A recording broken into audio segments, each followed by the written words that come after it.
నమస్కారం, మీరు చూస్తున్న సుమన్ టీవీ. నేను మీ కీర్తి. ఈ నెల అంటే జూన్ 26 మొదలుకొని జూలై 4వ తారీఖు వరకు వారాహి నవరాత్రులు లేదా గుప్త నవరాత్రులు, ఆషాఢ నవరాత్రులు అను చెప్తా ఉంటారు కదా. మరి ఈ 9 రోజుల పాటు విశిష్టత ఏంటి, ఏ నైవేద్యం అమ్మవారికి సమర్పించాలి, ఎలాంటి పూజ అమ్మవారికి చేయాలి అన్న విశేషాలు మనకు తెలియజేయడానికి ప్రముఖ ఆస్ట్రాలజర్ బ్రహ్మశ్రీ నందిమట్ల శ్రీహరి శర్మ గురుగారు ఉన్నారు. నమస్తే గురుగారు. వాగర్థావివ సంపృక్తౌ వాగర్థ ప్రతిపత్తయే జగతః పితరౌ వందే పార్వతీ పరమేశ్వరౌ. ఆదిత్యాయ చ సోమాయ మంగళాయ బుధాయ చ గురు శుక్ర శనిభ్యశ్చ రాహవే కేతవే నమః. శృంగేరి జగద్గురు పీఠాధిపతులకి, కంచి పీఠాధిపతులకి నమస్కారములు తెలియజేసుకుంటూ కార్యక్రమాన్ని ప్రారంభిద్దాం. అయితే అమ్మవారికి ఏ పూలతో అర్చన చేయాలంటారు? ఈ వారాహి అమ్మవారు నవరాత్రుల్లో ప్రారంభం చేసుకుంటారు కదమ్మా. ఈ వారాహి అమ్మవారి పూజ చేసుకునేటప్పుడు ఈ పూజా మంటపంలో శక్తి ఉంటే, అలవాటు ఉంటే కలశం పెట్టి చేసుకోవచ్చు, లేకపోతే అమ్మవారి చిత్రపటానైనా పెట్టుకోవచ్చు. అమ్మవారి చిత్రపటంలో శ్వేతవర్ణంలో ఉన్నటువంటిది అమ్మవారు చాలా సాత్వికమైన దేవత. లేదా మిగతా అవతారాలతో సంబంధం లేకుండా ఒక ఆకుపచ్చ రంగులో చీర ధరించినటువంటి అమ్మవారు చాలా విశేషం, లేదా ఎరుపు వస్త్రమైనా పర్వాలేదు. అయితే మధ్యలో లలిత అమ్మవారి చిత్రపటం కానీ లేదా శ్రీచక్రము చిత్రపటం కానీ పెట్టి అమ్మవారికి ఎడమ వైపున శ్యామల అమ్మవారు, రాజశ్యామల అమ్మవారి ఫోటో, కుడి వైపున ఈ వారాహి అమ్మవారి ఫోటో పెట్టవచ్చు. ఈ విధంగా చేసి ప్రతిరోజు అమ్మవారికి దీపారాధన చాలా ప్రత్యేకంగా ఉంటుంది. అమ్మవారికి కంద దీపారాధన అంటారు. కందగడ్డని మనం దీపం కుందిలాగా తయారు చేసి అందులో విప్ప నూనె వేసి దీపారాధన చేస్తే అమ్మవారికి చాలా ప్రీతికరమట. ఒరిజినల్ దొరకకపోతే ఈ ఆవు నెయ్యైనా కానీ వాడవచ్చు. ఇక ఈ అమ్మవారికి ఈ విధంగా కంద దీపారాధన చేసి ప్రతిరోజు ఒక్కొక్క కందగడ్డ దీపారాధన చేయవచ్చు. 2 కందగడ్డలు పెట్టి దీపారాధన చేయొచ్చు. లేదు ఆ 2 కందగడ్డలైనా ఒక కందగడ్డలైనా కానీ పెట్టి దీపారాధన చేసి, కంద దీపారాధన చేసి ఆ 9 రోజులు అయిపోయిన తర్వాత ప్రసాదంగా ఇంట్లో కూరగాయల్లో వాడుకోవచ్చు. ఈ విధంగా తర్వాత అమ్మవారికి సంబంధించి అమ్మవారిని ఏమన్నారు, అమ్మవారు ఎలా ఉంటుందనంటే అమ్మవారి యొక్క రథ చక్రం పేరు కిరిచక్రము అని అంటారు. కిరిచక్రము అంటే ఏంటి? 1000 వరాహములు లాగుతూ ఉంటే అమ్మవారు బయలుదేరి వస్తుందట. ఆ అమ్మవారి యొక్క రథ సారథి పేరు స్తంభిని దేవి. ఈ అమ్మవారు వస్తుంటే సకల లోకాలు స్తంభింపబోతాయి. అంటే దీని అర్థం ఏంటి? అమ్మవారిని పూజ చేయడం ద్వారా ఎవరైతే, ఏ భక్తులైతే పూజ చేస్తారో వాళ్ళకుండే దుర్యోగాలన్నీ స్తంభింపిపోతాయి. అంటే శుభయోగాలు కలుగుతాయి, శుభాలు కలుగుతాయని చెప్పి దాని అర్థం. అమ్మవారు లక్ష్మీ స్వరూపముగా చెప్పబడినట్టు అవతారం కాబట్టి లక్ష్మీ సహస్రనామాలు వారాహి, ధరణి, ధ్రువ అనే నామము లక్ష్మీ అమ్మవారికి కూడా సహస్రనామాల్లో ఒకటిగా చెప్పబడి ఉంది. ఇక ఈ అమ్మవారిని, వారాహి అమ్మవారు క్షేత్రపాలకురాలిగా కాశీక్షేత్రంలో ఉందని మనకు తెలుసు కదా. ఆ క్షేత్రాధి దేవుడైనటువంటి విశ్వేశ్వరుడు కాశీ పట్టణానికి సమీపంలో ఉన్న వింధ్యాచల పర్వతంలో ఈ అమ్మవారిని ప్రతిష్ఠ చేసి పూజ చేశాడట. అప్పటి నుంచి ఇప్పటి వరకు అమ్మవారు వింధ్యాచలంలో ఈ వారాహి అమ్మవారు పూజలు అందుకుంటూ ఉంది. ఇక ఈ అమ్మవారికి విశేషంగా ఏ సమయంలో పూజ చేయాలి అంటే, అమ్మవారు రాత్రి దేవత. రాత్రి సమయంలో మాత్రమే సంచరిస్తూ ఉంటుంది, పగలంతా పడుకుని ఉంటుంది. కాబట్టి సూర్యోదయానికంటే ముందైనా చేయవచ్చు, సూర్యాస్తమయం తర్వాతనైనా చేయాలి. అంటే ఒక 6:30, 7 అట్లా 7ంటికి. అయితే సూర్యాస్తమయ సమయంలో చేసేటట్టయితే దంతధావన చేయాలి, మళ్ళీ బ్రష్ చేసుకొని స్నానం చేసి చేయాలి. ఇది ఈ విధంగా చేయవచ్చు. అమ్మవారికి విశేషంగా ఏ మాసంలోనైనా కానీ అమ్మవారి పూజ చేయవచ్చు. కానీ ఏ మాసంలోనైనా కానీ రేవతి నక్షత్రం ఉన్నటువంటి రోజున వారాహి హోమం చేస్తే అమ్మవారు అతి శీఘ్రముగా ఫలిస్తుందట. ఇది దానికి చెప్పబడింది. అయితే ఈ అమ్మవారికి అర్చన అనేటువంటిది చేసేటువంటిది పూజా విధానంలో పెట్టుకుంటారు కదా, పంచోపచార విధానంగా చేసినప్పుడు అమ్మవారికి అర్చన చేసేటప్పుడు నీలిరంగు పుష్పాలతో అర్చన చేయాలి. అంటే నీలిరంగు చామంతి పుష్పాలు కానీ, నీలిరంగు శంఖు పుష్పాలతో కానీ అర్చన చేయాలి. అమ్మవారికి విప్ప పూలు అంటే చాలా ఇష్టం, ఇప్ప పూలు అంటారు. ఆ ఇప్ప పూలతో అర్చన చేసిన అమ్మవారు చాలా సంతోషవంతురాలు అవుతుందని చెప్పవచ్చు. గురుగారు, విశేషంగా అమ్మవారికి ఏ నైవేద్యం సమర్పిస్తే సంతుష్టురాలు అవుతారంటారు? అమ్మవారికి మనం ప్రతిరోజు చెప్తూ ఉన్నాం కదమ్మా, ఈ యొక్క అవతారంగా ఈ యొక్క నైవేద్యం పెట్టాలని. అమ్మవారికి సాధారణంగా సర్వే సర్వత్రా ఎవరైనా కానీ కొన్ని నైవేద్యాలు చేయవచ్చు అమ్మవారికి.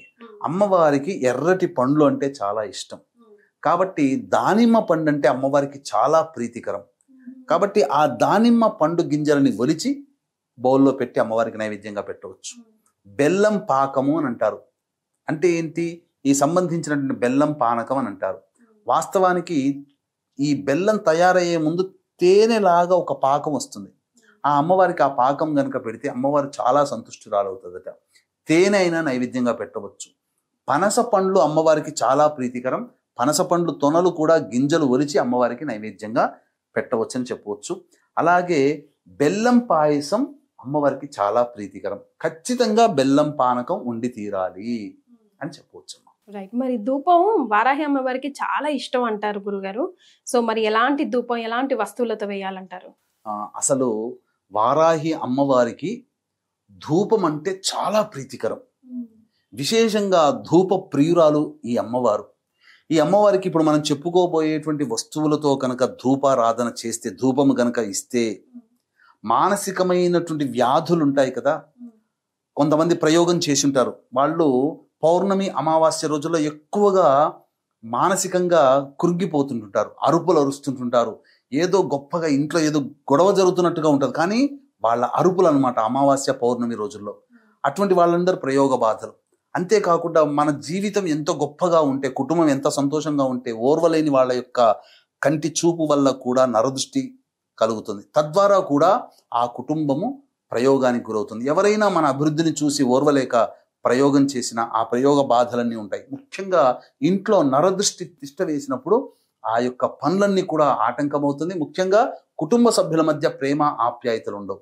కాబట్టి ఈ వారాహి అమ్మవారిని ప్రతిరోజు ఒక్కొక్క అవతారంగా పూజ చేసుకుంటుంటారు కదమ్మా. ఆ అవతారంలో అమ్మవారికి సంబంధించి ధూపము అనేటువంటిది వేసినట్లయితే కొన్ని ప్రధానంగా చెప్పబడ్డాయి. కేవలం వారాహి అమ్మవారికి మాత్రమే చెప్పబడినటువంటి వస్తువులని ధూపారాధన గనక ధూపంలో వేసి గనక అమ్మవారికి ధూపం ఇచ్చి ఇల్లంతా ధూపం వేస్తే ఇంట్లో పట్టి పీడిస్తున్నటువంటి నరఘోష, నరదృష్టి, ప్రయోగ బాధలు అన్నీ కూడా ఇంట్లోంచి వెళ్ళిపోతాయి. భూత ప్రేత పిశాచాలు ఆవహించుకున్న ఇంటి అన్నీ కూడాను వెళ్ళిపోతాయి.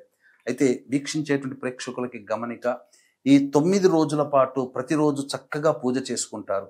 ఈ పూజ చేసుకున్న హోమము పూర్ణాహుతితోనే ఆ పూజా ఫలితము కూడా సంభవిస్తుంది. అయ్యో హోమం చేసుకోలేకపోతున్నామనే బాధ ఉన్నవాళ్ళు తప్పకుండా ఇప్పుడు మనం చెప్పుకోబోయేటువంటి వినండి. ఈ హోమంతో పాటుగా చాలామంది పూజలు చేసుకుంటుంటుంటారు, కానీ కొంతమందికి కాలం కలిసి రాక, సమయం అనుకూలంగా లేక పూజలు చేసుకోలేరు. ఇంత మహత్యం కలిగినటువంటి వారాహి అమ్మవారిని పూజ చేసుకోలేకపోతున్నామే, ఫలితాన్ని పొందలేకపోతున్నాం అనేటువంటి వాళ్ళకి కూడా అద్భుతమైనటువంటి సువర్ణ అవకాశం. పూజ ప్రతిరోజు 9 నవరాత్రులు పూజ చేసుకున్న వాళ్ళకి, పూజ చేసుకోలేని వాళ్ళకి అద్భుత అవకాశం. జూలై 5వ తారీఖు రోజున దశమి స్వాతి నక్షత్రం కలిసినటువంటి పుణ్యతిథి రోజున మధ్యాహ్నం 3 గంటలకి 9 అవతారాలు చెప్పబడ్డాయి వారాహికి. ఆ 9 వారాహి అమ్మవార్ల పూర్తి హోమాలు మీ గోత్రనామాలతో చేయించడం జరుగుతుంది. ఈ కార్యక్రమంలో నమోదు చేసుకున్నటువంటి వాళ్ళకి శక్తిపాతము చేయబడినటువంటి శంకరుంగలి మాలని ఇవ్వడం జరుగుతుంది. అలాగే 5వ తారీఖు శనివారం రోజున మధ్యాహ్నం 12 గంటల లోపల మీ గోత్రనామాలు నమోదు చేసుకోవచ్చు. అయితే ధూపం విషయంలోకి వచ్చి చెప్పుకున్నాం కదమ్మా.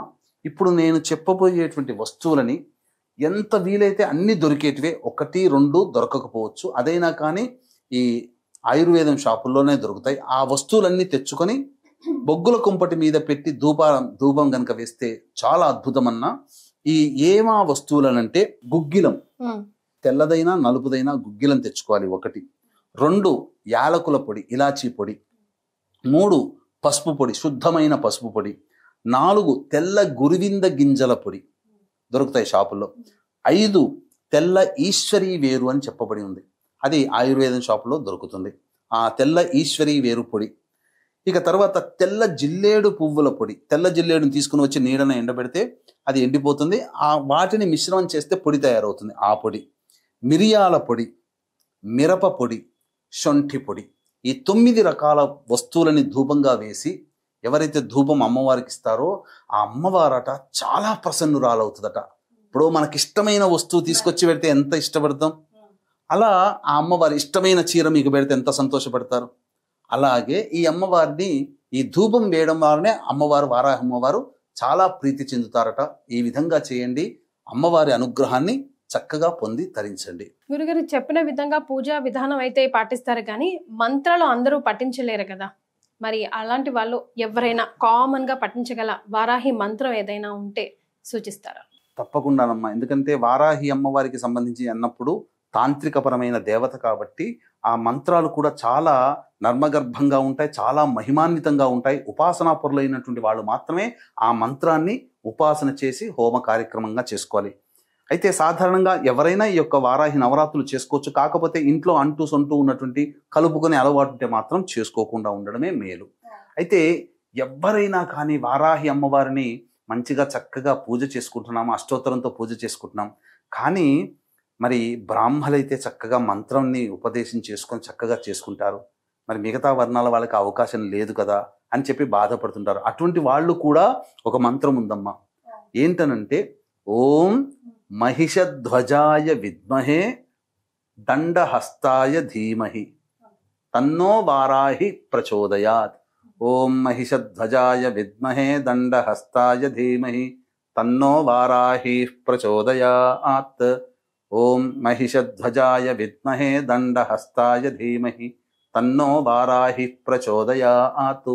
ఇది రోజుకి 108 సార్లు కానీ 1008 సార్లు కానీ జపం చేసి అర్చన చేసి ధూపదీప నైవేద్యాలు కనుక అమ్మవారికి ఇస్తే ఆ అమ్మవారి యొక్క అనుగ్రహం 9 రోజుల తరువాత 40 రోజుల్లో చూడండి మీకు ఎంతటి అనుగ్రహం కలుగుతుందో చెప్పవచ్చు. చక్కగా ఈ మంత్రాన్ని అందరూ చేయవచ్చమ్మా. గురుగారు వారాహి నవరాత్రులు ఇప్పుడు మాకు వంతెన లేదండి, మేము చేసుకోవచ్చా? లేదంటే ఇప్పుడు ఎవరైనా ప్రెగ్నెంట్ ఉన్నారు మేము చేసుకోవచ్చా? లేదంటే ఎవరైనా వితంతువులు ఉన్నారు మేము చేసుకోవచ్చా అని అడిగే వాళ్ళకి మీరు చెప్పే సమాధానం? ఈ యొక్క పూర్వ సువాసినులు చేసుకోవచ్చు, తప్పులేదు. గర్భవతిగా ఉన్నవాళ్ళు వారి యొక్క కుటుంబ ఆచారం 5వ నెల పడేటప్పుడు పురిటి సూతకం అంటారు, లేదా 7వ నెల పడ్డప్పుడు పురిటి సూతకం అంటారు. ఆ యొక్క వాళ్ళ యొక్క కులాచారం ప్రకారం, వాళ్ళ ప్రాంత ఆచారం ప్రకారం అది తెలుసుకొని ఆ విధంగా చేసుకోవచ్చు, తప్పులేదు. కానీ ఎక్కడైనా ఎవరైనా పూజ చేస్తే వీళ్ళు పాల్గొనొచ్చా గురుగారు? పాల్గొనవచ్చునమ్మ, తప్పులేదు. కానీ మొట్టమొదటిసారి మీరు అన్నప్పుడు మొట్టమొదటిసారి ఈ పూజ చేసుకోవాలి అని అనుకుంటే ఇప్పుడు నడుస్తున్నటువంటిది మూఢమి కాబట్టి మూఢమిలో కొత్త వ్రతాలు నోములు పట్టుకోకూడదు కాబట్టి ఒకసారి వ్రతం పట్టామంటే ఖచ్చితంగా 3 సంవత్సరాలు, తక్కువలో తక్కువ 3 సంవత్సరాలైనా చెయ్యాలి. అయితే మొట్టమొదటి ప్రారంభం చేసేది మూఢమిలో కాబట్టి చెయ్యకూడదు. మరి అటువంటి వారు ఫలితం పొందాలి అని అనుకుంటే ఈ యొక్క వారాహి నవరాత్రులు చేసేటువంటి వాళ్ళకి ఈ యొక్క పూజలో వాళ్ళు ద్రవ్యాలు ఏదైనా ఇవ్వవచ్చు, లేదా మన పీఠం ఆధ్వర్యంలో జూలై 5వ తారీఖు శనివారం దశమి స్వాతి నక్షత్రం కలిగినటువంటి రోజున జరుగుతున్నటువంటి హోమంలో గోత్రనామాలు నమోదు చేసుకుంటే చాలు. ఇంకొక విశేషం కూడా ఉందమ్మా. ప్రత్యేకమైన విశేషం ఏంటంటే ఈ వారాహి నవరాత్రులు ప్రారంభమయ్యేది ఆరుద్ర నక్షత్రం 10వ తేదీ అనగా శుక్రవారం నాడు అమ్మవారి ఉద్వాసన చెయ్యకూడదు కాబట్టి శనివారం నాడు దశమి తిథి రోజున ఉద్వాసన చెయ్యాలి. కానీ ఆ శనివారం దశమి తిథి రోజున ఉన్నది కూడా స్వాతి నక్షత్రం. అంటే ప్రారంభించే రోజు సమాప్తమయ్యే రోజు రెండూ కూడా రాహు నక్షత్రాలే. ఈ వారాహి అమ్మవారి రూపం కూడా రాహుస్వరూపం. ఎందుకంటే సగం వరకు దేహమే మానవ రూపం, మిగతాదంతా మరి ఒక రూపం. రాహు కూడా మొండె రూపం వరకే రాహు, తలకాయ రాహుది కాదు. కాబట్టి ఈ రాహు నక్షత్రంలో ప్రారంభమై రాహు నక్షత్రంలో నవరాత్రులు సమాప్తమవుతున్నాయి. కాబట్టి ఎవరైనా ఈ వారాహి అమ్మవారిని చేసుకుంటే ఖచ్చితంగా ఈ సంవత్సరం అంటే 2025 చెడు కాలం చూస్తున్నాం. ప్రపంచమంతా హాహాకారాలు చేస్తున్నాయి, యుద్ధాలు, వాతావరణం, ఆస్తి నష్టం, జన నష్టం జరుగుతుంది, ప్రకృతి విపత్తులు వస్తున్నాయి. అటువంటి సమయంలో ఈ అమ్మవారిని ఆరాధన చేయడం ద్వారా మనం రక్షింపబడతాము, దైవానుగ్రహం మనకు కలుగుతుంది, మనకు మన కుటుంబానికి కలుగుతుంది.